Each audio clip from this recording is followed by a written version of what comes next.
October 29, 1929, dawned over Manhattan, not with the familiar hum of prosperity, but with a suffocating, paralyzing dread. On the floor of the New York Stock Exchange, the opening bell did not signal the start of routine trading, but the unleashing of a financial avalanche. Men who had built towering empires on paper watched helplessly as their fortunes evaporated in mere minutes.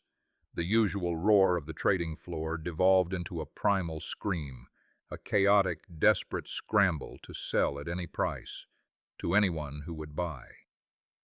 This was Black Tuesday, the day the music of an entire decade abruptly and violently stopped.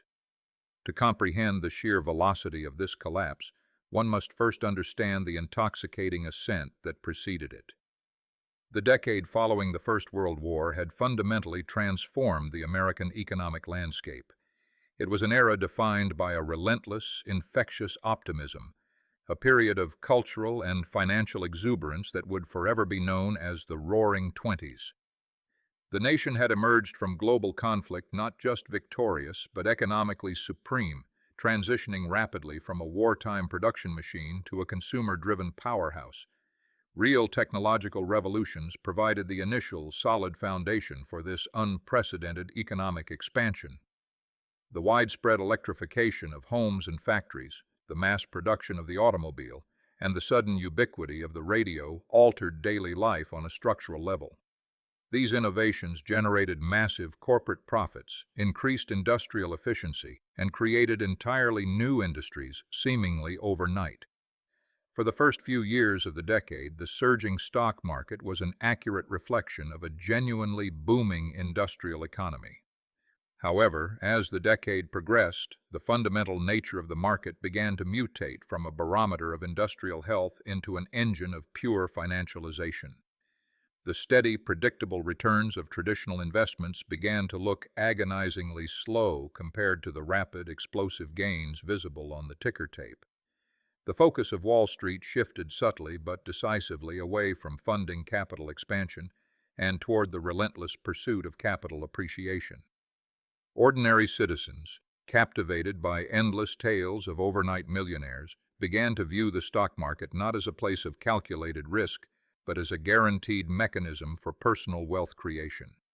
The democratization of investing meant that for the first time in history, the general public was actively participating in corporate ownership. The culture embraced a dangerous new gospel, a widespread, unshakable belief in a new era of permanent, uninterrupted prosperity, where the old rules of economic cycles no longer applied. This democratization of speculation was heavily accelerated by a financial innovation that would ultimately prove fatal. It was known as margin buying. In practice, this mechanism allowed an investor to purchase shares by putting down only a fraction of the total cost in cash, often as little as 10%. The remaining 90% was borrowed from a stockbroker, who in turn borrowed those funds from a commercial bank. The purchased stock itself served as the sole collateral for the loan. The mathematics of this leverage were utterly intoxicating on the way up. If a stock bought on a 10% margin doubled in price, the investor did not merely double their money, they realized a 1,000% return on their initial cash outlay. This mechanic transformed conservative savers into aggressive speculators, flooding the market with borrowed capital. By the peak of the frenzy, outstanding broker loans had swelled to an astonishing $8.5 billion, a staggering sum that exceeded the total currency circulating in the United States at the time. By the late 1920s, this relentless flood of easy credit had entirely severed the stock market from underlying economic reality. The prices of shares soared far beyond the actual liquidation value or the realistic earning potential of the underlying corporations. A massive speculative bubble had formed, its fragile surface stretched thin by the compounding pressure of leveraged debt. The market was no longer trading on current industrial realities, but on the euphoric collective anticipation of endless future gains. Prominent figures in finance and government actively stoked this euphoria, providing a veneer of institutional legitimacy to the madness. Men like Charles Mitchell, the influential president of the National City Bank, aggressively marketed securities directly to the general public, establishing retail brokerage offices across the country. Their authoritative voices assured an eager public that the soaring valuations were entirely justified by the modern economic paradigm. Dissenting voices, those few seasoned bankers who warned of an impending correction, were summarily dismissed as archaic pessimists unable to grasp the mechanics of modern wealth. Academic authority further cemented this dangerous delusion. Just days before the ultimate collapse, Irving Fisher, one of the most prominent economists of the era, famously declared that stock prices had reached what looked like a permanently high plateau. When the intellectual elite of the nation validated the market's trajectory, it stripped away the final remnants of caution from the investing public. The belief that structural risk had been engineered out of the system became an absolute certainty. The psychological contagion was absolute and inescapable. From shoeshine boys offering stock tips to their clients, to seasoned commercial bankers abandoning traditional lending for the lucrative call loan market, the pursuit of paper wealth consumed the national consciousness. The fundamental principle of risk assessment had been entirely forgotten. It was replaced by a collective societal delusion that the trajectory of asset prices could only point upward, blinding millions to the precipice they were rapidly approaching. The guardians of the financial system watched this speculative frenzy with a mixture of awe and institutional paralysis. The Federal Reserve, established just over a decade prior specifically to prevent financial panics, recognized the profound danger of the rampant margin lending. Yet the central bank hesitated to raise interest rates aggressively, fearing that choking off credit to Wall Street might inadvertently stifle legitimate commercial enterprise. Their systemic inaction allowed the bubble to expand to catastrophic, unmanageable proportions. By the late summer of 1929, the underlying industrial economy had quietly, almost invisibly, begun to contract. Automobile sales slowed significantly, steel production dipped, and consumer debt from installment purchasing reached unsustainable levels. Yet the stock market continued its blind, euphoric ascent, reaching its absolute peak on September 3, 1929. The disconnect between the towering financial superstructure and its weakening economic foundation was now complete. The first serious tremors struck the market in early October. Sudden, sharp declines in stock prices hinted at the profound fragility of the system, though these early dips were quickly bought up by those who firmly believed the new era remained intact. But the psychological foundation had definitively cracked. The euphoric confidence that had sustained the market for years began to slowly curdle into a creeping, unspoken anxiety.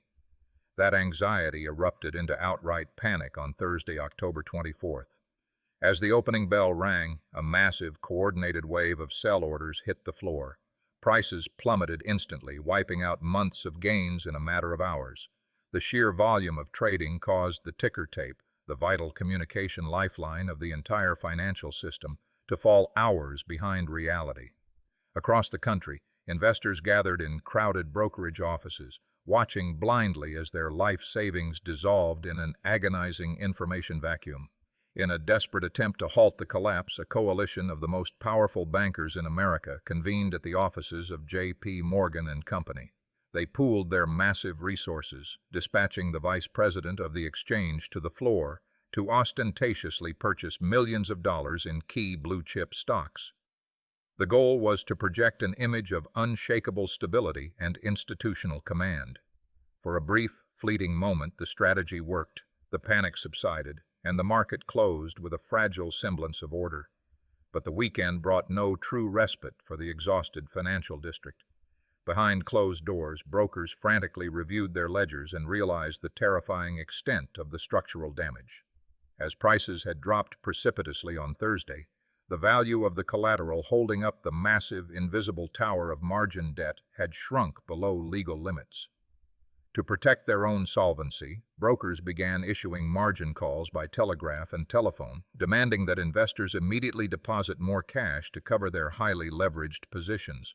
Most ordinary investors simply did not have the cash required to meet these demands. When the market opened on Monday, October 28th, the brutal process of forced liquidation began.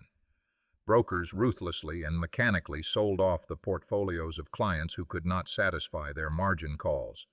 This emotionless, automated selling drove prices down even further, triggering yet another massive wave of margin calls in a devastating, unstoppable downward spiral, which brings the narrative back to the absolute abyss of Black Tuesday.